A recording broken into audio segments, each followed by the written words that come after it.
प्रभु परमेश्वर का धन्यवाद करते हैं आज की सुबह एक बार फिर से। और हमारे साथ आज फिर प्रभु के दास डॉक्टर आचार्य विकास मसीह आज हमारे साथ हैं। और आज सुबह की आराधना में उन्होंने एक बहुत अच्छी बात कलीसिया के साथ बांटी, कलीसिया के साथ शेयर करी और उनको उत्साहित किया।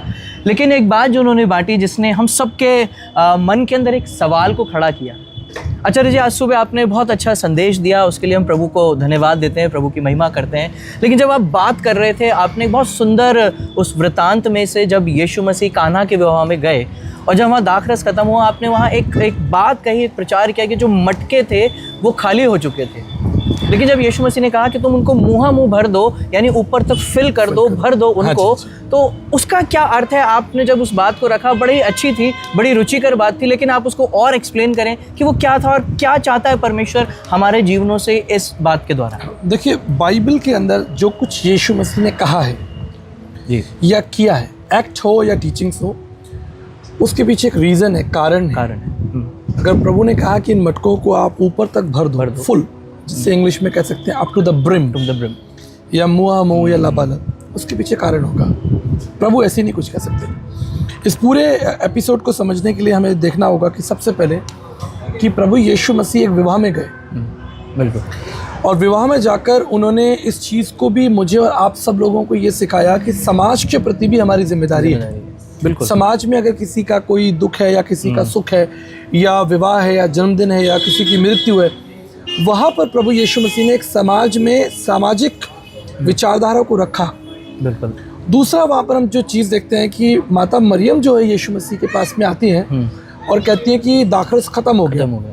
तो विवाह जो था वो प्रभु यीशु मसीह की फैमिली में नहीं था, किसी दूसरे के विवाह, दूसरे परिवार। लेकिन वो चिंता मरियम को क्यों थी? क्योंकि मरियम के मरियम का जो हृदय है वो एक धार्मिक, एक आत्मिक हृदय है, और वो दूसरे की जो कमी है या घटी है या उनके जीवन में जो परिवार में प्रॉब्लम है, उसको प्रभु ने मरियम के थ्रू कंसर्न शो किया। बिल्कुल।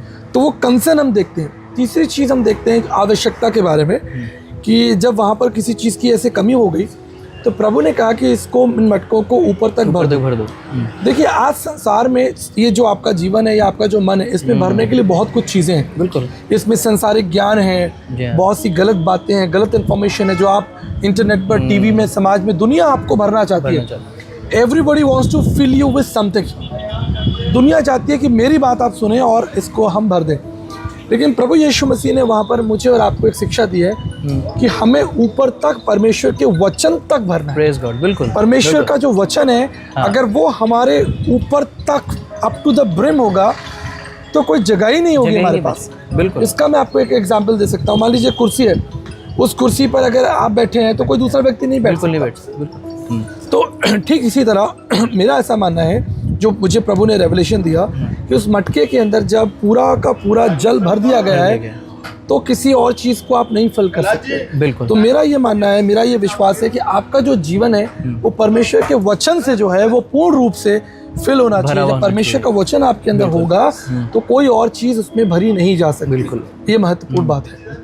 थैंक यू सो मच आचार्य जी। और एक बात आपने और आज बहुत अच्छी कही, और अक्सर उस उदाहरण को या उन बातों को हम लोग प्रैक्टिकल लाइफ के अंदर लेते हैं, और आप लोग भी लेते होंगे, जहाँ लिखा है कि तुम्हारा विश्वास जो है वो राई के दाने के समान हो।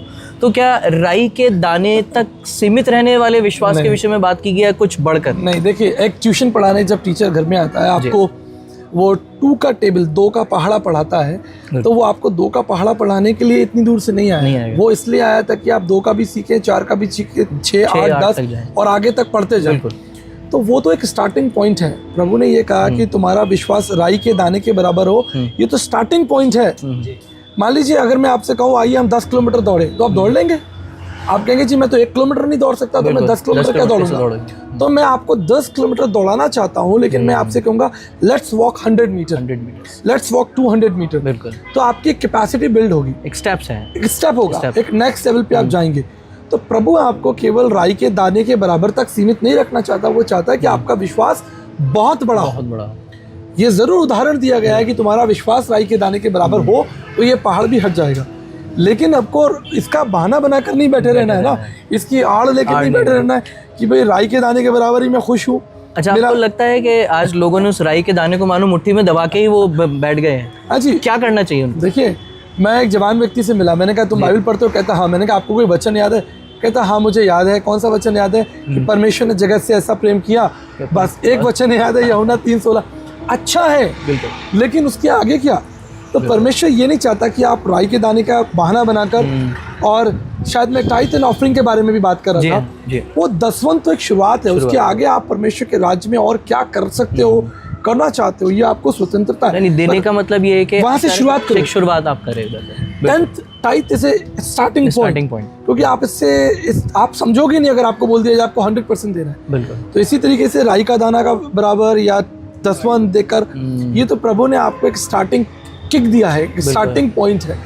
उसके आगे तो प्रभु के लिए आप बहुत कुछ कीजिए, दबा के कीजिए ना। तो देना पैसा ही नहीं, लेकिन आपको क्या लगता है कि हम देने में अपना समय, अपना जीवन, अपनी चीज़ों को, और भी चीज़ों को हम उसमें इंक्लूड कर सकते हैं? देखिए हमारे साथ हमारे कलीसिया के लोग भी खड़े हुए हैं। अब मैं देखिए कलीसिया का समय 10 बजे होता है, लेकिन कोई 10:30 आ रहा है, कोई 11 बजे आ रहा है। जी हाँ। तो जब हमारी कावनेंट परमेश्वर के साथ है तो वो कावनेंट इतनी स्ट्रांग होनी चाहिए कि हम उसके लिए उत्साहित हैं या नहीं। या आप कलीसिया इसलिए आ रहे हैं, ये मेरी बेटी आर्निका, ठीक है जी, तो क्या ये कलीसिया इसलिए आ रही है क्योंकि मेरे डैडी जो है को पास्टर हैं, लीडर हैं? क्या इसके अंदर वो जॉय है? क्या आपके अंदर वो जॉय है कि भाई आपका हस्बैंड है, फियंसी है, या आपका हस्बैंड है, या आप इसलिए आ रहे हैं क्योंकि मेरी ड्यूटी है? अगर हम सब प्रभु की तरह सोचने लगे, जो प्रभु ने हमें जो प्यार किया है, पहला सा प्यार, वो प्यार अगर हम प्रभु के साथ करने लगे, तो फिर हमें बाहर के मोटिवेशन की जरूरत नहीं पड़ेगी। वो सेल्फ मोटिवेशन जो है वो हमारे अंदर होगा। थैंक यू सो मच आचार्य जी। सो आज वाकई में हमने इस बात को जाना और समझा कि जो मटके थे उनको पानी से भरा गया। आज अपने जीवन को आप परमेश्वर के वचन से भर लें, ऊपर तक, ताकि कोई और चीज उसमें जगह ही ना हो, और चीज उसमें ना आए, कोई और थॉट, कोई ऐसा प्रोसेस ना हो, केवल परमेश्वर का वचन आपके जीवन में रहे। और दूसरी इंपॉर्टेंट बात कि जो राई का दाना है उस तक सीमित ना रहें, उसको इफरात से आगे बढ़ाएं, चाहे वो आपका दाहिकी हो, आपकी उसको मल्टीप्लाई करें, चाहे वो आपका जीवन वचन पढ़ने में हो, कलीसिया में समय में आने में हो, हर चीज़ के अंदर अपने आप को मल्टीप्लाई करें और परमेश्वर की बड़ी आशीषों को अपने जीवन के अंदर देखें। God bless you all. प्रभु आप सबको शांति दे, प्रभु आपके साथ रहे। God bless you all. Thank you so much.